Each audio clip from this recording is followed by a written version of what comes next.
મારું નામ ડૉક્ટર મૌલિક પટેલ છે.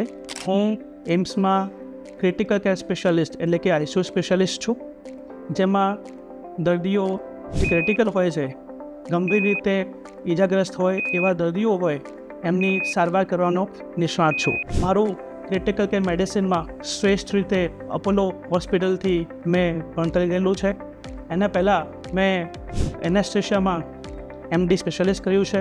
અહીંયા હું લગભગ 5 વર્ષથી ક્રિટિકલ કેર સ્પેશિયાલિસ્ટની તરીકે ફરજ બજાવી રહ્યો છું. આજે આપણે વાત કરીશું વેન્ટિલેટરની. ઘણી બધી મિથ્સ પબ્લિકમાં છે. લોકો વેન્ટિલેટર માટે એવું વિચારે છે કે એકવાર પેશન્ટ વેન્ટિલેટર પર આવે તો that is the end of life. એવું તદ્દન નથી હોતું, ખોટી વાત છે.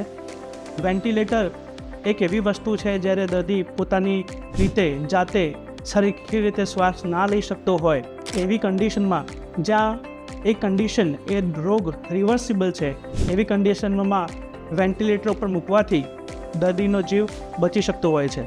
તો એ મિથ એ કે વેન્ટિલેટર પર મૂક્યું પેશન્ટને અને એનાથી પેશન્ટ બહાર નહીં આવે અને એ એન્ડ છે, એ તદ્દન ખોટી વાત છે.